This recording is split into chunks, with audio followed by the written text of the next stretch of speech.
Hello. आज अपन समझेंगे आई के बारे में। ह्यूमन आई। देखिए मेरे पास ये ह्यूमन आई का मॉडल है। ये आप देख सकते हो। इसमें एक बॉल लाइक स्ट्रक्चर दिख रहा है। ये आई की बॉल, और बॉल के अंदर इसमें कॉर्निया है। अंदर ये कॉर्निया है। इसमें इसको अलग से मैं दिखाऊं। ये देखिए कॉर्निया है। ये अंदर आई बॉल है। ये सामने ये पूरा जो ब्लैक कलर से दिखता है, ये आइरिस से बना हुआ एक स्ट्रक्चर है। इसके ऊपर ट्रांसपेरेंट लेयर होती है, वो कॉर्निया की है। और कॉर्निया जो है आगे की तरफ सबसे बाहर वाली लेयर से होता है। यानी कि अपन अगर बाई आई बॉल की कोट की बात करें तो इसमें 3 कोट होंगे। सबसे बाहर वाला जो कोट होता है उसको कहते हैं स्क्लेरा, और उसके अंदर होगी कोरोइड, सबसे अंदर रेटिना। तो ये जो बाहर वाली जो लेयर होती है उसके जो आगे जो ट्रांसपेरेंट पार्ट हो गया वो है कॉर्निया, और पीछे की तरफ जो आंख में जो व्हाइट कलर का जो एरिया दिख रहा है वो पूरा है स्क्लेरा। तो ये पोस्टीरियर साइड में जो आई बॉल बनी हुई है वो स्क्लेरा से, और एंटीरियर में कॉर्निया से बनती है। यानी कि ये पूरा जो बाहर की जो लेयर है इसको अपन फाइब्रस कोट कहते हैं। फाइब्रस कोट 2 पार्ट में डिवाइड रहता है, आगे की तरफ कॉर्निया और पीछे की तरफ स्क्लेरा में। तीसरी जो लेयर होती है इसकी उसको कहते हैं अपन कोरोइड। कोरोइड कहें तो इसकी जो ब्लड सप्लाई वाली है इसको वेस्कुलर कोट भी कहते हैं। और वेस्कुलर कोट में वेसल्स का पूरा नेटवर्क रहेगा, यानी कि उसके अंदर ब्लड वेसल्स रहती है।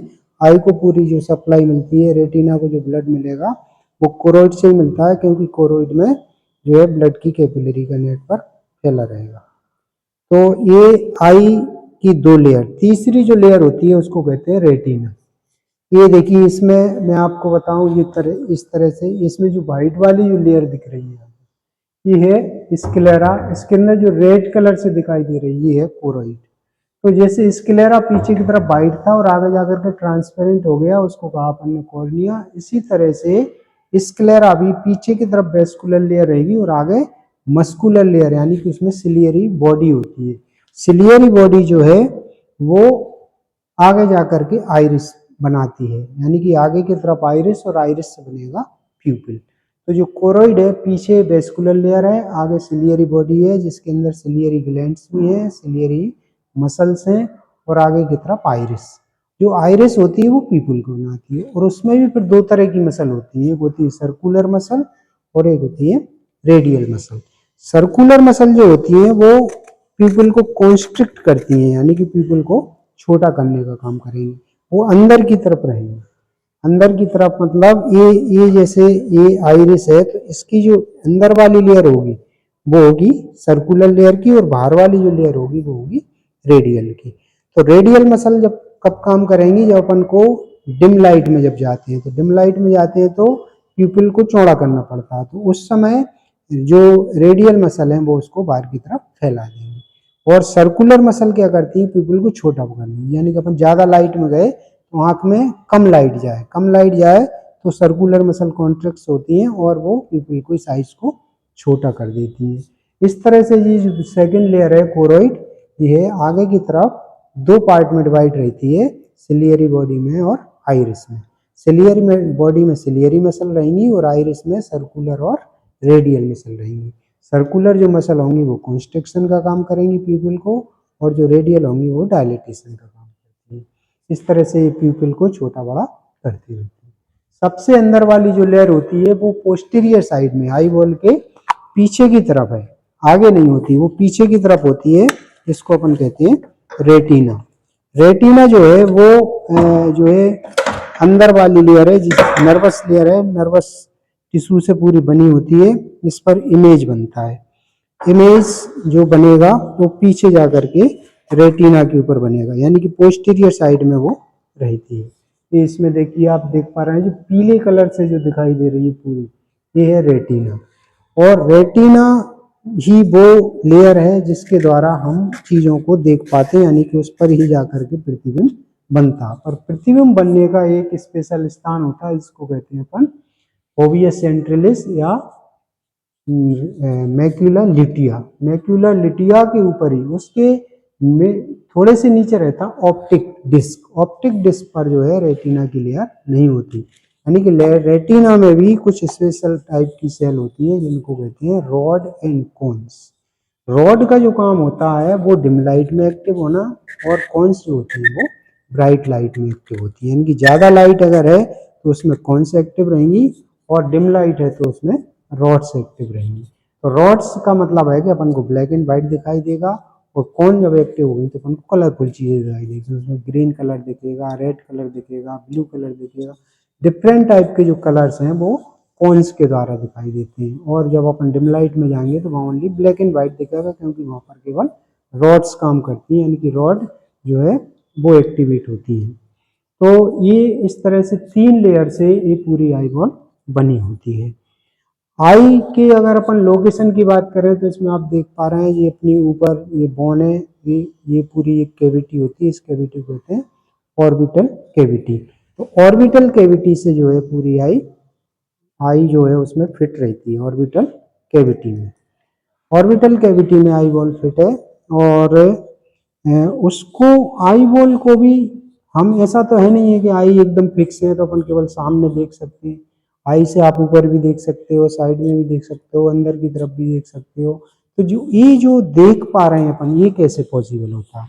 तो ये पॉसिबल इसलिए है कि इस पर देखिए बहुत सारी यहाँ पर ये मसल लगी हुई है, जो अभी अपन ने देखी यहाँ पर अंदर वाली आइरिस में जो थी उनको कहते हैं अपन इंट्रिंजिक मसल। इंट्रिंग मसल कितनी टाइप की थी? 2 टाइप की। कौन कौन सी?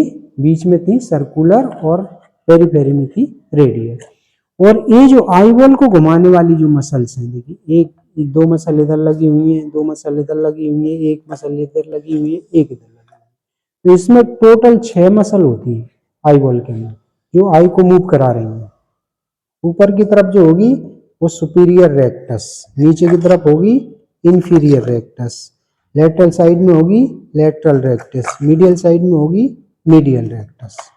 अब देखिए ऊपर वाली जो सुपीरियर रेक्टस है वो आई बॉल को ऊपर, जब अपन ऊपर देखते हैं तो आई बॉल को ऐसे ऊपर ले जाती है, जब अपन नीचे की तरफ देखेंगे तो ये आई बॉल को ऐसे नीचे की तरफ ले आती है। अगर अपन को लेटरल साइड में देखना है तो ये लेटरल रेक्टस जो है लेटरल साइड में ले जाएगी, जब अपन को अंदर की तरफ देखना है तो ये मीडियल साइड में ले जाएगी, यानी कि मीडियल रेक्टस मीडियल साइड में मूव कराएगी, लेटरल रेक्टस लेटरल साइड में मूव कराएगी, सुपीरियर रेक्टस ऊपर की तरफ मूव कराएगी, इंफीरियर रेक्टस नीचे की तरफ मूव कराएगी। तो इस तरह से ये 4 मसल, 2 मसल इसमें होती है ऑब्लिक।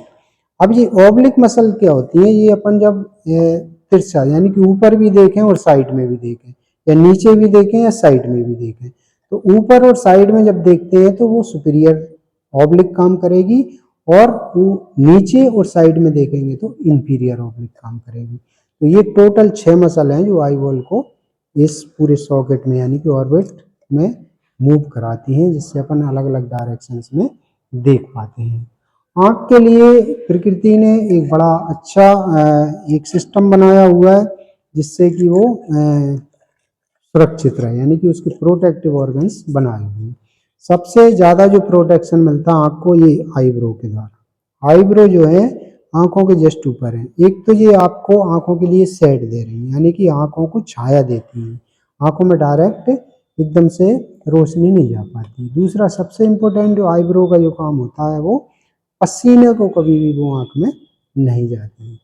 दूसरा आईलिड, आईलिड बहुत इंपॉर्टेंट है, अगर आईलिड नहीं हो तो फिर आँख में कोई भी चीज़ अंदर घुस जाएगी और आँख को साफ नहीं कर पाएंगे, यानी कि आँख के जो वाइपर की तरह जो काम कर रहे हैं वो है आईलिड।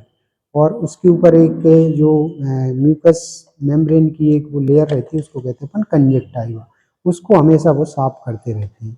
और साफ कैसे होते हैं? क्योंकि आँखों के अंदर आंसू भी है, आँखों के अंदर लैक्राइमा है।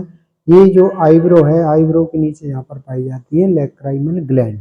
ये लैक्राइमल ग्लैंड हमेशा लैक्राइमा का सीक्रेशन करती है, आंसुओं को निकालती रहती है, और नीचे के लिड में और ऊपर वाले लिड में, यानी कि नीचे के पलक में और ऊपर के पलक में पूरी एक नली है, उसको कहते हैं लैक्राइमल एपरेटस। उस एपरेटस में छोटे छोटे छेद बने हुए हैं, उन छेदों से लगातार जो लैक्राइमा है, जो आंसू हैं, वो पूरा कंजक्टाइवा पर बहते रहते हैं और पलक उसको बार बार इस तरह से साफ करती रहती है, जिससे आंखें हमेशा साफ बनी रहती है, उनमें कोई इन्फेक्शन नहीं होता है। और जो आंसुओं में एक बहुत इंपॉर्टेंट एग्जाम होता है लाइसोसोम। लाइसोसोम जो होता है वे जो है बैक्टीरियल इन्फेक्शन से रोकता है आँख को, आँख में कभी भी कोई इन्फेक्शन उसकी वजह से नहीं हो पाता। अब ये जो आंसू हैं, ये टीयर्स है, ये लैक्राइमल ग्लैंड से यहाँ से निकलेंगे और पूरी नलियों के द्वारा ये नाक के पास पहुँचते हैं। यहाँ पर एक सेक बना होता है, एक थैली होती है आंसुओं की, उसमें ये भरी रहती है, उसको कहते हैं अपन लैक्राइमल सैक। और ये जो लैक्राइमल सैक हैं वो फिर नाक में एक नली होती है नेज़ोलैक्राइमल डक्ट, उस नेज़ोलैक्राइमल डक्ट में वो जुड़ी होती है। ज़्यादा जब आंसू आते हैं आँख में से तो वो नाक में पहुँचते हैं और नाक के थ्रू फिर वो बाहर निकल जाती है। तो इससे जो है आँख को बाहर से प्रोटेक्शन मिल रहा है। एक इम्पोर्टेंट देखिए, ये यहाँ छोटे छोटे बाल होते हैं आपके लिड्स में बने हुए, इनको बोलते हैं आईलेसिस। ये इतने सेंसिटिव होते हैं कि इनसे कोई भी चीज़ थोड़े से पास में आती है आँख तुरंत बंद हो जाती है, जिससे कि कोई भी फॉरेन बॉडी आँख में प्रवेश न कर सके। तो ये आँख का एक प्रोटेक्टिव ऑर्गन है। और एक मैंने ये आपको इसमें बताया आई बॉल। आई बॉल में एक तो 3 लेयर हैं, जिसको सबसे बाहर वाली जो वाइट कलर से दिख रहा है ये स्क्लेरा है, आगे की तरफ ये कॉर्निया है, उसके अंदर रहेगी आइरिस। आइरिस क्या है, सेकेंड लेयर की है, जो आगे की तरफ आइरिस रहती है, पीछे की तरफ कोरोइड रहती है, तो उससे आइरिस बनती है और आइरिस प्यूपिल बनाती है ना। तो प्यूपिल जो है लाइट को अंदर जाने देता है। इसके अलावा आँख के अंदर 3 ट्रांसमिटिंग स्ट्रक्चर होते हैं जो लाइट को ट्रांसमिट करते हैं। सबसे पहले जो ट्रांसमिटिंग स्ट्रक्चर है उसके अंदर वाले जो चेम्बर में भरा है, यानी कि आगे जो आइरिस है, आइरिस को 2 चेम्बर में डिवाइड कर देती है। आइरिस जो है एक तो एंटीरियर चेम्बर बनाएगी, पोस्टीरियर चेम्बर, उसके अंदर एक फ्लूइड भरा है, एक्वस ह्यूमर। तो सबसे पहले जो लाइट पड़ेगी कॉर्निया पर, कॉर्निया के बाद वो प्यूपिल से जब एंटर होगी तो एक्वस ह्यूमर को पार करते जाएगी। एक्वस ह्यूमर के जस्ट पीछे लगा हुआ है लेंस। तो जो लेंस लगा हुआ है वो लेंस में से एकदम लेंस पे जाकर के वो रेस फोकस होंगी लाइट की, और वहां से वो परावर्तित होकर के पीछे रेटिना तक पहुंचेंगे। पर रेटिना पर पहुंचने के लिए उनको एक फ्लूइड को और पार करना पड़ेगा, जिसको कहते हैं विट्रस ह्यूमर। तो विट्रस ह्यूमर, एक्वस ह्यूमर और लेंस, ये 3 ट्रांसमिटिंग लाइट ट्रांसमिटिंग स्ट्रक्चर होते हैं आँख के अंदर, लाइट को ट्रांसमिट करते हैं और रेटिना पर जाकर के उसका प्रतिबिंब बनाते हैं। तो ये जो है आई का स्ट्रक्चर है। आई में ये मैंने इसकी लेयर बताई, और इसके अंदर जो ट्रांसमिटिंग स्ट्रक्चर कौन कौन से हैं। रेटिना, रेटिना में स्पेशल जो सेल होती हैं उनका क्या काम है। रेटिना जो बनी होती है वो भी बहुत छोटी छोटी सेल्स की बनी होती है, इनको कहते हैं पिगमेंटेड सेल्स। पिगमेंटेड सेल में सबसे पहले लाइट जाती है और वहाँ से वो कहाँ पहुँचती है, या तो अगर अपन डिम लाइट में है तो रॉड उसको रिसीव करेगा, और अगर अपन ब्राइट लाइट में है तो उसको कौन से रिसीव करेंगे, और वहाँ से जो सेंस जाएंगे वो नर्व सेल में जाएंगे। नर्व सेल से जुड़े होते हैं नर्व फाइबर, और नर्व फाइबर से मिलकर बनती है ऑप्टिक नर्व। देखिए जो ऑप्टिक डिस्क से जो ऑप्टिक नर्व बनी हुई है, ये डायरेक्ट ब्रेन में जाती है, और ब्रेन के किस पार्ट में जाएगी, ब्रेन के कॉर्टेक्स वाले भाग में जाएगी, है ना। कॉर्टेक्स से वहाँ से बहुत सारे ट्रैक्ट होते हैं, वो ट्रैक्ट उसको, जो ऑक्सीपिटल रीजन है, यहाँ पर विजुअल सेंटर होता है, यानी कि विजन का देखने वाला सेंटर है, ब्रेन के ऑक्सीपिटल लोब में रहता है, वो ट्रैक्ट उसको वहाँ पर ऑक्सीपिटल लोब में उस लाइट को भेजते हैं, उस इमेज को भेजते हैं, और वो इमेज अपन परसीव कर पाते हैं, अपन अनुभव कर पाते हैं, उसको देख पाते हैं। तो ये पूरी जो है आई की मैकेनिज्म है, आई के फंक्शन है, ये आई का स्ट्रक्चर है। अगले वीडियो में और किसी अपन ऑर्गन की बात करेंगे। बहुत बहुत धन्यवाद।